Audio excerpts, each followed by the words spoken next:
नमस्कार साथियों, मैं वीरेंद्र कुमार गुप्ता आपका वीकेजी फ्यूजन पर एक बार फिर स्वागत करता हूं।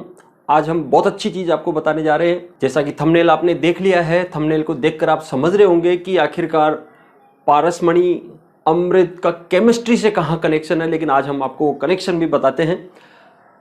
केमिस्ट्री शब्द की उत्पत्ति कैसे हुई इसके बारे में हम आपको जानकारी देंगे। सबसे पहले अपन बात करें, एक यूनानी शब्द है कीमिया।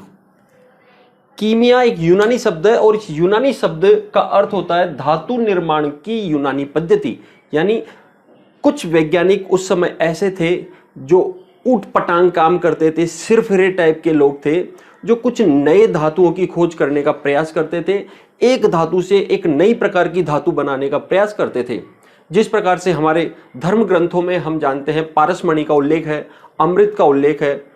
अमृत को पीने के बाद आदमी बिल्कुल अमर हो जाता है। इसी प्रकार से पारसमणि का भी है। पारसमणि को किसी भी धातु के ऊपर अपन टच कर दें तो वो सोने में बदल जाती है। ऐसी अवधारणाएं हमारे धर्म ग्रंथों में, इसी प्रकार की अवधारणा यूनानी धर्म ग्रंथों में भी होती थी। और उस समय भी वैज्ञानिक जब उनके धर्म ग्रंथों की ये बातें पढ़ते थे तो सोचते थे, जब पहले इस प्रकार से पारसमणि को लोहे पर टच करते ही सोने में बदला जा सकता था, तो आज भी हम ऐसा क्यों नहीं कर सकते हैं। और इसी सिरफिरे काम में कुछ वैज्ञानिक वैसे भी सटके हुए होते हैं, कुछ वैज्ञानिक जो सटके हुए लोग थे इस काम में लग गए और इसी कीमिया वर्ड से उन वैज्ञानिकों को नाम दे दिया गया कीमियागार।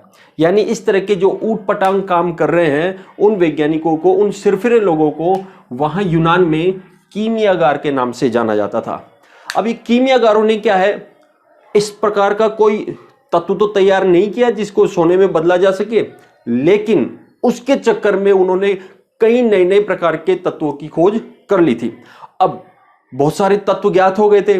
उन सभी ज्ञात तत्वों को अध्ययन करने के लिए विज्ञान की एक शाखा की आवश्यकता थी।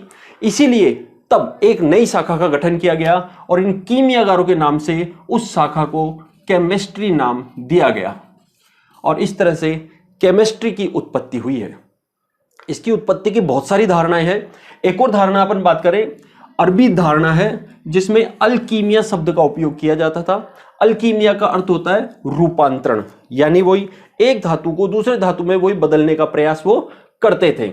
उससे भी केमिस्ट्री शब्द की उत्पत्ति मानी जाती है। लेकिन भारतीय परिप्रेक्ष्य में हम देखें, भारतीय परिप्रेक्ष्य में हिंदी में हम केमिस्ट्री को कहते हैं रसायन विज्ञान।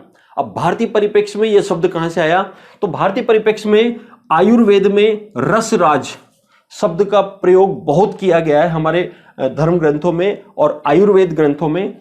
रसराज का अर्थ होता है पारा या मरकरी, और पारे से बनी हुई जो भी औषधियां हैं उन औषधियों को कहा जाता था रसायन। और इस तरह से पहले तो पारा ही था, लेकिन और भी धातुओं से औषधियां बनाई जाती थी। फिर धीरे धीरे उन सभी औषधियों को रसायन कहा जाने लगा और फिर जब इनकी स्टडी के लिए एक ब्रांच की जरूरत पड़ी, फिर उस ब्रांच को नाम दे दिया रस शास्त्र, जिसको हम केमिस्ट्री कहते हैं। इसी प्रकार की और जानकारी के लिए आप हमारे चैनल को सब्सक्राइब करें, शेयर करें और लाइक जरूर करें। Thank you.